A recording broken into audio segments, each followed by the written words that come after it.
তাওয়াল্লা আনহু আসহাবুহু, যখন কবরবাসীকে কবরে নামায়া সাথীগণ চলে আসবে, ইন্নাহু লা ইয়াসমাউ তারানিহিম, ও বন্ধু আপনজনরা যখন কবর থেকে চলে আসবে, কবরের মানুষটা তার পায়ের আওয়াজ শুনতে পারবে, চিৎকার মেরে কে সুবহানাল্লাহ বলবে না। হায় হায় হায় রে,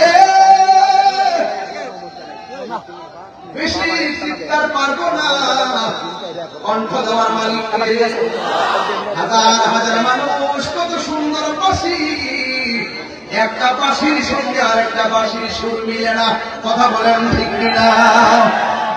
এই জন্য আল্লাহ রাব্বুল আলামিন হাবিব সাল্লাল্লাহু আলাইহি ওয়াসাল্লাম বলেন, ইন্নাল আবদা ইযা বুদিয়া ফি কবরিহি, যখন বান্দাকে কবরের মধ্যে নামানো হবে, ওয়া তাওয়াল্লা আনহু আসহাবুহু, যখন আপনজন তার শেষ বিদায় দিয়ে কবর দিয়ে চলে আসবে, ইন্নাহু লা ইয়াসমাউ ফারআনিহিম, ওই কবরবাসীটা আপনজনদের পায়ের আওয়াজ শুনবে। ও বন্ধুরে বন্ধুরে, ও বাবা, শুধু তাই নয়, আতাহু মালাকানে, দুইজন ফেরেশতা তখন কবরে নামবে, এরপরে কবরবাসীরা কিল্লা বসাবে, কাফনের কাপড় গানগুলো খুলবে এবং শরীরের গানগুলোকে পাশ থেকে সরাইয়া কবর মাথায় বসাবে, বসায়া পায়া তুলালে দুইজন কৈলাসটায় বলবে, এই নবী সম্পর্কে তোমরা দুনিয়াতে কি বলতে, নবী এই সম্পর্কে তোমরা কি বলতে? কবরবাসী বলবে, যদি খবরবাসীরা মুমিন হয়, বলবে আশহাদু আন্নাহু আবদুল্লাহি ওয়া রাসূলুহু, ওই কবরবাসী যদি মুমিন হয় করবে, তাদেরকে তোমরা সহযোগিতা করো। সিদ্ধান্ত কি মোল্লার না আল্লাহ? আর বড় করে সিদ্ধান্ত কি মোল্লার না আল্লাহ? আল্লাহর সিদ্ধান্ত আমরা মানতে চাইতে চাই না। আল্লাহ রাব্বুল আলামিন বলছেন এভাবে, ওয়া তাআবানু আলাল বিররি ওয়াত তাকওয়া ওয়া লা তাআবানু আলাল ইসমি ওয়াল উদওয়ান। আল্লাহ রাব্বুল আলামিন বলেন, যারা নেকের কাজ করবে, যারা ভালো কাজ করবে, ওই কাজের মানুষগুলোকে তোমরা সাহায্য করো, আর যারা আল্লাহকে ভয় করবে তোমরা তাদেরকে সহযোগিতা করো। আজকে মাহফিলে যারা এসেছেন নিঃসন্দেহে ভালো কাজ করেছেন, আজকের মাহফিলে যারা টাকা দিয়ে সহযোগিতা করেছেন নিঃসন্দেহে ভালো কাজ করেছেন, আজকের মাহফিলটা বাস্তবায়নের জন্য পিছনে যারা কাজ করেছেন প্রশাসন সহকারী, তারা ভালো কাজ করেছেন। আপনারা জবান করে বলুন, ভালো কাজে সহযোগিতা করার জন্য কে বলেছে? এরপরে বলছেন, যাদের অন্তরে আল্লাহর ভয় থাকবে। আল্লাহর ভয় কি জানেন তো আপনারা? আল্লাহর ভয় মানে হলো যারা গুনাহ করার সময় চিন্তা করে কেউ দেখে না, দেখে কে, এইরকম আল্লাহকে ভয় করে যারা গুনার কাজ ছেড়ে দেয়। আল্লাহ রাব্বুল আলামিন বলেন, ওয়ালিমান খাফা মাকামা রাব্বিহি জান্নাতান। আল্লাহ রাব্বুল আলামিন বলেন, আমি আল্লাহকে ভয় কইরা যারা গুনার কাজ ছেড়ে দিবে, আমি আল্লাহ রাব্বুল আলামিন তাদেরকে একটা জান্নাত দিব না, তাদেরকে দুইটা জান্নাত দিয়ে দিব। আল্লাহু আকবার বলেন না? জান্নাত দেওয়ার মালিক কে? দুনিয়াতে অনেকে জান্নাতের টিকিট বেচে, এটা চলবো, এটা পাবলিকে খাইবো, এটা তাহিরিরা খাইবো, জাহিরিরা খাইবো, এগুলোকে সুন্নিরা খায়। জান্নাত দেওয়ার মালিক কে? ওয়া বাশশিরিল্লাযীনা আমানু ওয়া আমিলুস সালিহাতি আন্না লাহুম জান্নাতিন তাজরি মিন তাহতিহাল আনহার। জান্নাতে পাইতে গেলে ঈমান দরকার আছে না নাই? জান্নাত পাইতে গেলে নেক আমল দরকার আছে না নাই? এই জন্য আল্লাহ বলেন, যারা আমি আল্লাহকে ভয় করবে আমি আল্লাহ তাদেরকে জান্নাত দিয়ে দেব। ইন্নালিল মুত্তাকিনা للمتقين مفازا حدائق وأعنابا وكواعب أترابا আল্লাহ রাব্বুল আলামিন বলেন যারা আমি আল্লাহকে ভয় করবে আমি আল্লাহ তাদেরকে একটা বাগান দিব না হাদি কাদুলে বহু বছর হাদায় আল্লাহ রাব্বুল আলামিন বলেন আমি আল্লাহ তাদেরকে দুইটা আঙ্গুর ফলের বাগান দিয়ে দিব সেই জান্নাতটা দিব এই জান্নাতের মিষ্টিয়া নহর আছে না নাই এরপর আল্লাহ ওয়ালা তাআবানু আলাল ইসমি ওয়াল উদওয়ান ওয়ালা তাআবানু আলাল ইসমি ওয়াল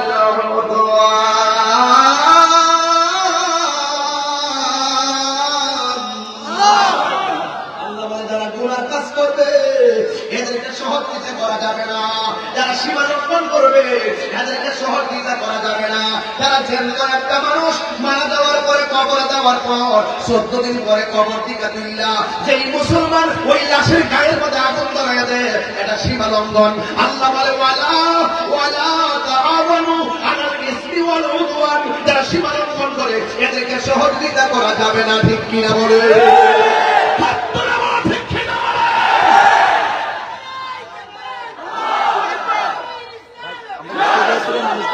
সবাই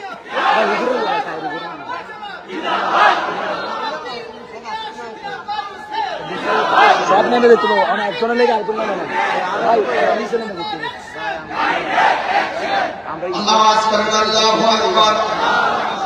দুনিয়াতে জিকির করে শাস্তি আছে না নাই 6 মাসের জেল কথা বলেন ঠিক কিনা দুনিয়াতে কেউ মাদক সেবন করলে শাস্তি আছে না নাই দুনিয়াতে কেউ যদি খুন করে শাস্তি আছে না নাই কিন্তু এই মানুষটা যখন মারা যায় তার ব্যাপারে দুনিয়ার কোন মানুষের অভিযোগ নাই জবান করে কোন মারা যাওয়ার পর বিচার করবে কে আর বলে বলেন কে এই জন্মের ভাই আমার আল্লাহ বলেন ওয়ালা তাআবানু আলাল ইসমি ওয়াল উদওয়ান যারা গুনাহ কাজ করবে যারা মানুষের সাথে সীমা লঙ্ঘন করবে এদেরকে সহযোগিতা করা যাবে না বলেন ঠিক কিনা এই মানুষগুলো চিনাইতে হবে বুঝাইতে হবে এই মানুষগুলো আমাদের দেশের মধ্যে অনেক মানুষ আছে যারা স্বার্থের জন্য ইসলাম তার ব্যবহার করে রাজনীতি আলাপ রাজনীতি আলাপ কোরআনে আছে সীমা লঙ্ঘনকারীকে আল্লাহ পছন্দ করে আমি যে তেলাওয়াত করি আপনার একটা শব্দ দূষণ মনে করেন আমি তো চিন্তায় অভ্যাস এরপর একটা মাফি করে আসে আমার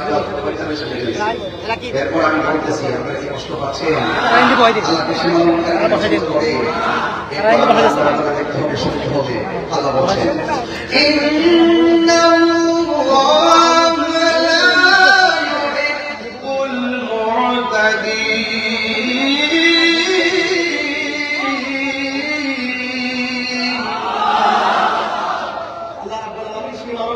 পছন্দ করে এই জন্য সীমা লঙ্ঘন করা যাবে গুনার কাজ করা যাবে এই জন্য গুনার কাজ যদি করে হিসাব আছে না নাই আর বড় করে হিসাব আছে না নাই এই জন্য আপনাদের সবাইকে সোচ্চার থাকতে হবে রাতের বেলা ঘুমাইবেন ঈমান নিয়া এমন একটা সময় আসবে ঘুম থেকে উঠবে বেঈমান হইয়া সকালবেলা বের হইলে ঈমানদার হইয়া সন্ধ্যাবেলা বাড়ির মধ্যে ঢুকবেন বেঈমান হইয়া ঈমান কোন দিকে চলে যাবে কেউ খাবে না আমার দেশের ভিতরে টেকার পাম্পের ফাইলে তোমার বাসা পাল্টাই যায়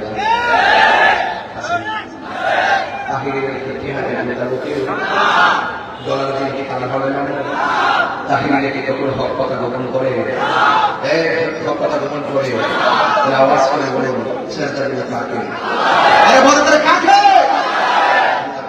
আল্লাহ ছাড়া কাহার কাছে মাথা নত করা যাবে না সেজদা পাওয়ার মালিক কে মাজার কি সেজদার জায়গা না জিয়ারতের জায়গা আরো বলুন জিয়ারত করা কি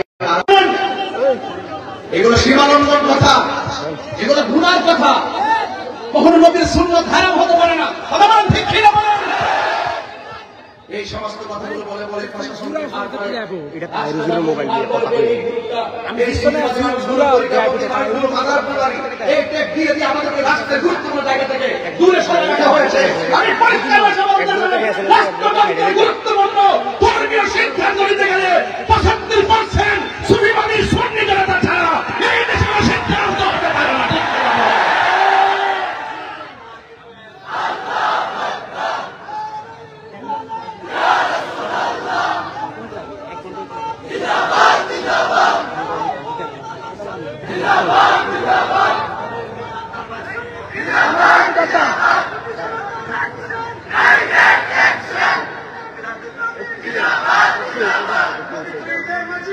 জিন্দাবাদ জিন্দাবাদ জিন্দাবাদ জিন্দাবাদ। আল্লাহু আকবার বলেন, আরো বড় করে আল্লাহু আকবার।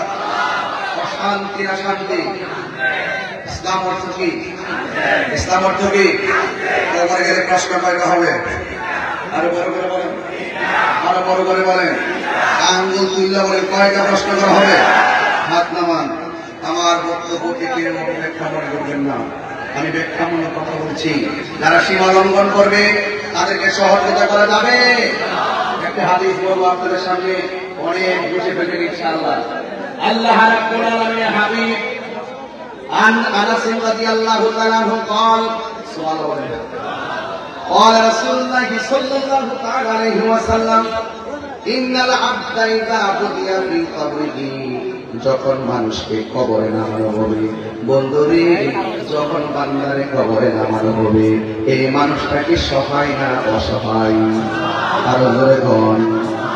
ওখানে গেলে কি কেউ আমাদের সঙ্গে যাবে? এরপরে বলতেছেন ওয়াতাওয়াল্লা আনহু আসহাবুহু, যখন কবরবাসীকে কবরে নামায়া সাথীগণ চলে আসবে, ইন্নাহু লা ইয়াসমাউ দারআনিহি, ও বন্ধু আপনজনরা যখন কবর থেকে চলে আসবে, কবরের মানুষটা তার পায়ের আওয়াজ শুনতে পারবে। চিৎকার মেরে কে সুবহানাল্লাহ বলা না। হায় হায় হায় রে, বেশি চিৎকার পারবো না, কণ্ঠ দেওয়ার মালিক হাজার হাজার মানুষ, কত সুন্দর বাঁশি, একটা বাঁশির সঙ্গে আর একটা বাঁশির সুর মিলে না। কথা বলেন ঠিক কিনা? এই জন্য আল্লাহ রাব্বুল আলামিন হাবিব সাল্লাল্লাহু আলাইহি ওয়াসাল্লাম বলেন, ইন্নাল আবদা ইযা বুদিয়া ফি কবরিহি, যখন বান্দাকে কবরের মধ্যে নামানো হবে, ওয়াতাওয়াল্লা আনহু আসহাবুহু, যখন আপনজন তার শেষ বিদায় দিয়ে কবর দিয়া চলে আসবে, ইন্নাহু লা ইয়াসমাউ ফারআনিহি, ওই কবরবাসীটা আপনজনদের পায়ের আওয়াজ শুনবে। ও বন্ধুরে বন্ধুরে, ও বাবা, শুধু তাই নয়, আতাহু মালাকানে, দুইজন ফেরেশতা তখন কবরে নামবে। পায়া কাদানিহি, এরপরে কবরবাসীরা কিল্লা বসাবে, কাফনের কাপড় গানগুলো খুলবে এবং শরীরের বালগুলোকে পাশ থেকে সরাইয়া কবর মধ্যে তাকে বসাবে। বসায় পায়া কুলালে দুইজন কৈলাসটায় বলবে, আমার মা কোনটা যখন তুই হাজার রসুল মোহাম্মদ, এই নবী সম্পর্কে তোমরা দুনিয়াতে কি বলতে? নবী এই সম্পর্কে তোমরা কি বলতে? পায়া কুলু, কবরবাসী বলবে, বা আম্মাল মুমিন, যদি কবরবাসীরা মুমিন হয়, পায়া কুলু বলবে, আশহাদু আন্নাহু আবদুল্লাহি ওয়া রাসূলুহু, ওই কবরবাসী যদি মুমিন হয়, সে বলবে এই নবী হলো সেই নবী যিনি হলেন আমার আল্লাহর বন্ধু, আল্লাহ রাসূল। এরপর ওই ফেরেশতাগুলো মুদ্দারকে বলবে, উমজুর ইলা মাকাদিকা মিনান নার, তোমার বসার জায়গা থেকে জাহান্নামকে লক্ষ্য করো। জাহান্নামকে লক্ষ্য করার পরে ওয়া قد أبدلك الله به مقعدا من الجنة, কবরবাসী বলবে, আমি প্রশ্নের উত্তর দিয়েছি জাহান্নামের আগুন কেন? ফেরেশতারা বলবে, যদি তুমি উত্তর দিতে না পারতা, কবরটা জাহান্নাম হয়ে যেত। উত্তর দেওয়ার কারণে আল্লাহু বিহি মাকাদান মিনাল জান্নাহ, আল্লাহ রাব্বুল আলামিন তোমার স্থানাধিকারে জান্নাত বানায়া দিয়েছে। এই আওয়াজে মানে জোরে জোরে বলেন না সুবহানাল্লাহ। ইমানদার না বেঈমান? ইমানদারের নামাজ দরকার আছে না নাই? ও বন্ধু, ওয়া আম্মাল মুনাফিক ওয়াল কাফির, যদি কবরবাসী মুনাফিক হয়, তারে প্রশ্ন করা হবে, ফায়ুকালু লাহু, কবরবাসীকে প্রশ্ন করা হবে, মা কুনতা তাকুলু ফি হাযার রাজুল, এই মুহাম্মদ সাল্লাল্লাহু আলাইহি ওয়াসাল্লাম সম্পর্কে তোমরা দুনিয়াতে কি বলতে? দেখেন মুনাফিকরা দুনিয়াতে যেমন মুনাফিকি উত্তর দেয়, কবরে যায় মুনাফিক উত্তর দেয়। কবরে যায় কি বলে জানেন? লা আদরি, আমি জানি না। কুনতু আকুলু মা ইয়াকুলুন নাস, দুনিয়াতে মানুষের কাছ থেকে যা শুনতাম তাই বলতাম। এমন কাছে না নাই? কিতাব দেখে না, দলিল দেখে না, আমরা হুজুর কইছে, আমরা মাওলানা কইছে, আমরা এমন কইছে, তমুক কইছে। কবরে যাওয়ার পরে সে বলবে লা আদরি, আমি জানি না। কুনতু আকুলু মা ইয়াকুলুন নাস, আমি দুনিয়ার মানুষের কাছে যা শুনতাম আমি তাই বলতাম। ফায়ুকালু লাহু লা দাওয়াইতা ওয়ালা তালাইতা, কবর ফেরেশতারা বলবে তুমি শিখলা না কেন, কোরআন দেওয়া হয়েছে তুমি পড়লা না কেন, আল্লাহু আকবার না কেন, যারা খুঁজে তাদের কাছে গেল না কেন। এরপরে বলা হয়েছে যখন সে উত্তর দিতে পারবে না তখন কি করবে শোনেন, ওয়াই ওয়াই দরাবু বিমা তারিকিন হাদিদিন